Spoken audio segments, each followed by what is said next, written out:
सच्चाई का साथ देता है। वकूनू मअस्सादिकीन, सच्चे लोगों का साथ दो, झूठे लोगों का साथ ना दो। सच बोलो और सच वालों के साथ रहो। आज हमारे घरों में, हमारी गुफ्तगू में झूठ को तो कोई ऐब हम समझते नहीं है। हमारे यहाँ झूठ कोई ऐब नहीं है।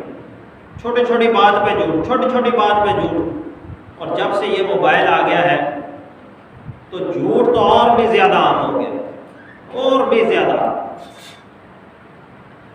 किसी से फ़ोन पे बात कर रहे हैं, होते कहाँ हैं उसको बताते कहाँ हैं। किसी को मैसेज कर रहे हैं तो उसको गलत झूठ बोल रहे हैं उसके साथ, सरासर झूठ। वो कौन सा देख रहे हैं? वो नहीं देख रहा। आप झूठ बोल रहे हैं, आप जानते हैं कि आप झूठ बोल रहे हैं, और अल्लाह रब्बुल इज़्ज़त भी इस चीज़ को, इस अमल को, इस चीज़ को देख रहा है कि आप झूठ बोल रहे हैं, और फरिश्ते भी उसको दर्ज कर रहे हैं कि आप झूठ बोल रहे हैं। लेकिन हम इसको कोई ऐब नहीं समझते। ये जब कल नामा अमाल के अंदर ये झूठों का दफ्तर निकलेगा ना, कि हर सच तो कहीं कहीं निकलेगा, झूठ ही झूठ निकलेगा। हज़रत उमर रज़ी अल्लाह तआला अन्हु का दौर है, तो आप गश्त कर रहे हैं, गलियों के अंदर फिर रहे हैं, लोगों के हाल अहवाल देख रहे हैं, पहरा दे रहे हैं। सुबह का वक़्त है, फजर का, तहज्जुद का वक़्त है। तो आप एक घर के सामने से गुजरे तो वहाँ पर एक औरत अपनी बेटी को कह रही थी कि दूध के अंदर पानी मिला दो। बेचने वाला दूध होगा, तो वो कह रही थी कि दूध के अंदर पानी मिला दो। तो उसकी बेटी उसको कहती थी कि अम्मा जान, आपको पता नहीं है कि अमीरुल मोमिनीन ने मना किया है मिलावट करने से दूध में। तो उसकी वालिदा ने, उस लड़की की वालिदा ने कहा कि अमीरुल मोमिनीन कौन सा देख रहे हैं? तो वो लड़की कहती है कि अमीरुल मोमिनीन नहीं देख रहे, तो अमीरुल मोमिनीन का खुदा तो देख रहा है, वो तो कहीं नहीं चला गया। ये बात हज़रत उमर रज़ी अल्लाह तआला अन्हु को बड़ी पसंद आई, और सुबह जब दरबार लगा तो आपने उस घर से पैगाम भेजा, उस लड़की को बुलाया और उसे कहा कि ये बात, वो जो आपने बात की थी कि अमीरुल मोमिनीन नहीं देख रहा, अमीरुल मोमिनीन का खुदा तो देख रहा है, ये बात फिर सुनाओ मुझे। इसमें ईमान की बड़ी लज्जत है। तो आज हम झूठ बोलते हैं, सौदा बेचने के लिए ग्राहक के साथ झूठ बोलते हैं। अच्छा, ग्राहक को नहीं पता चल रहा, आपको तो पता है कि आप झूठ बोल रहे हैं। अल्लाह तो देख रहा है ना कि आप झूठ बोल रहे हैं। आप कोई सौदा बेच रहे हैं, उसमें वो खूबियां नहीं है जो आप बयान कर रहे हैं। अब कस्टमर को तो नहीं पता, ग्राहक को तो नहीं पता, अल्लाह तो जानता है कि आप झूठ बोल रहे हैं, ये चीज़ नहीं है और आप बता रहे हैं।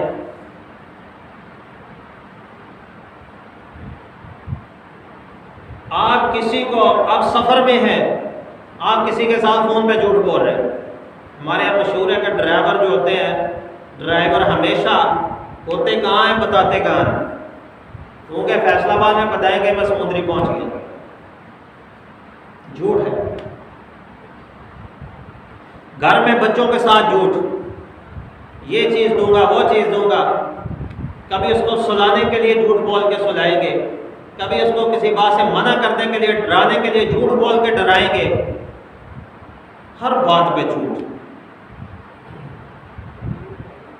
अगर ये झूठ हमारी ज़िंदगियों से निकल जाए और हमारी ज़िंदगियों में सच्चाई आ जाए कि हम हर बात में सच बोलें, सच के अलावा कोई बात ना बोलें, झूठ ना बोलें, तो हमारी ज़िंदगियों से कितनी मुसीबतें ख़त्म हो जाएंगी और कितने सुकून हमें नसीब हो जाएंगे।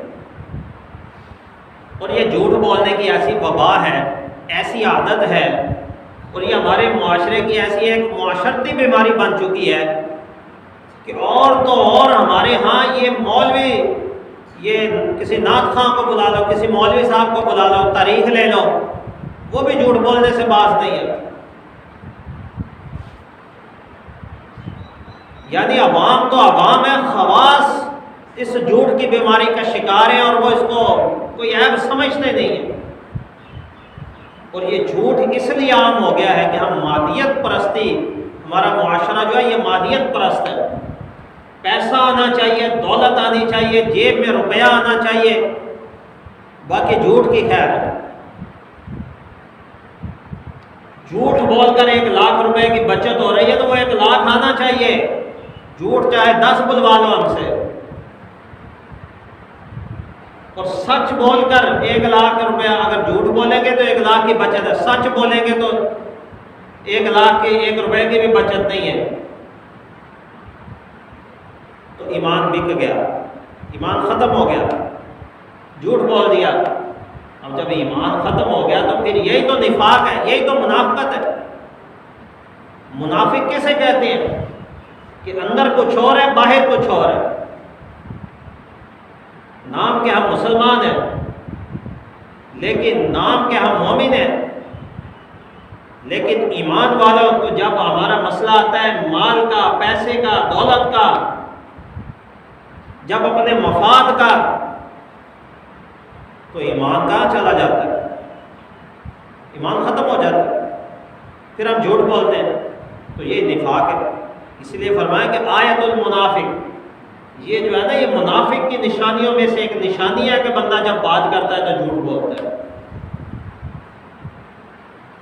और सिर्फ हम झूठ नहीं बोलते, हम कदम कदम पर झूठी कस्में भी उठाते हैं।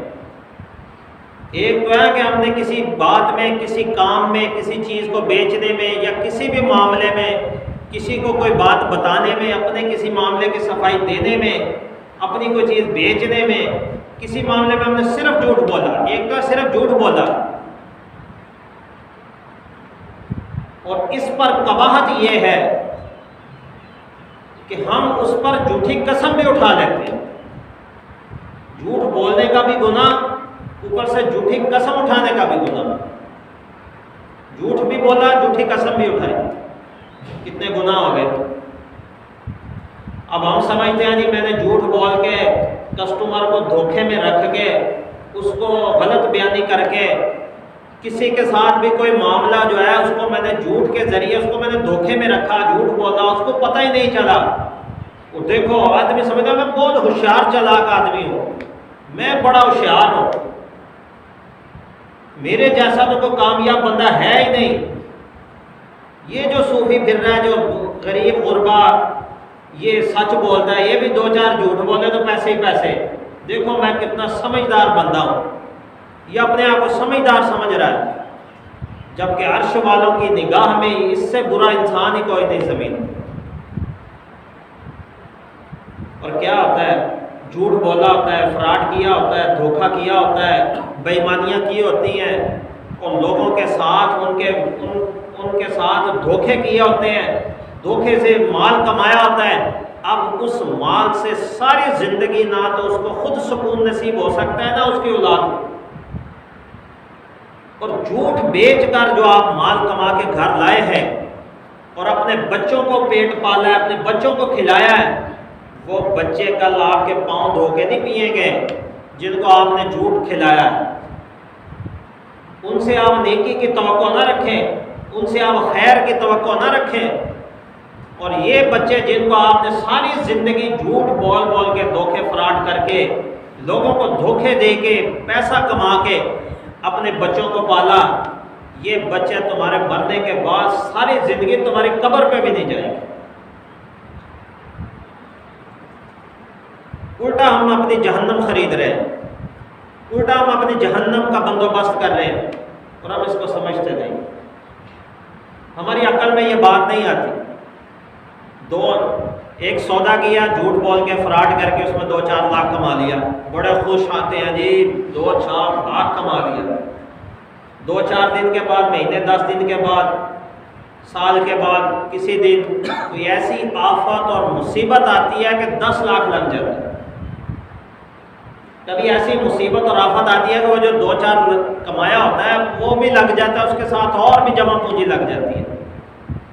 और हम क्या कहते हैं, फिर अगला शैतान धोखा क्या देता है, शैतान कहता है देखो कमाए थे तो लगाया ना, कमाए ना होते तो ये लगाते कहाँ से।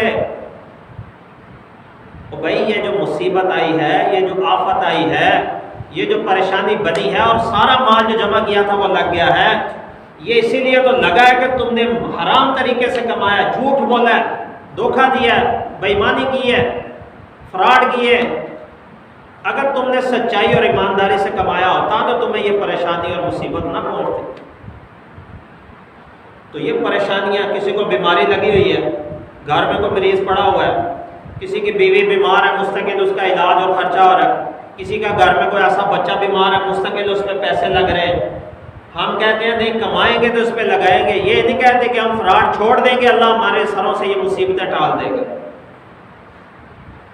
तो इसलिए भाई कूनू मास्सादिकीन, सच्चे लोगों के साथ हो जाओ। आमनुत्तकुल्लाह, तकवा और परहेजगारी इख्तियार करो और सच्चे हो जाओ और झूठ ना बोलो। ये मुनाफिक की निशानी है, ये निफाक की निशानी है। तो 3 चीज़ें हदीस में आई हैं कि जब बात करेगा मुनाफिक आदमी की 3 निशानियां, जब बात करेगा तो झूठ बोलेगा। तो हमने आज पहली बात की है कि झूठ बोलना एक इंतहाई कभी अमल है। तो इसलिए अपनी ज़िंदगियों को झूठ से भाई पाक करें, अपनी तिजारत को झूठ से पाक करें, अपने कारोबार को झूठ से पाक करें, अपने घर के माहौल को झूठ से पाक करें, अपनी ज़िंदगी को झूठ से पाक करें, सच्चाई बोलें। सच के लिए सारा कुछ लग जाए तब भी नफ़े में है। सच बोलेंगे चाहे उस सच के लिए आपका सारा कुछ ही कुर्बान होता हुआ नजर आए, वो कुर्बान वो ख़त्म नहीं होगा, वो बच जाएगा। लेकिन वो जब बचेगा, अल्लाह जब उसका नेमत बदल देगा तो यकीन होगा कि वाकया सच बोलने में अल्लाह के नबी ने फरमाया कि जिसने सच बोला उसने निजात पाई और जिसने झूठ बोला वो हलाक हो गया। तो अल्लाह के नबी अलैहिस्सलाम का ये इरशाद सच है और हक है कि झूठ में हलाकत है, सच्चाई में निजात है। तो इसलिए भाई सच्चाई वाली ज़िंदगी अपनाओ, सच्चाई की तरफ आओ और अपनी ज़िंदगियों से झूठ और फ्रॉड निकाल दो। न किसी पैसे के लिए झूठ बोलो, न किसी की ज़ात के लिए झूठ बोलो, न किसी का मुंह रखने के लिए झूठ बोलो, न किसी की यारी दोस्ती के मुंह के लिए झूठ बोलो, न घर में अपने बच्चों के साथ झूठ बोलो। हर बात पे सच सच सच बोलो। फिर देखो अल्लाह की रहमतें और बरकतें कैसे हमारे इर्द गिर्द घूमती हैं। दुआ है कि अल्लाह पाक हमें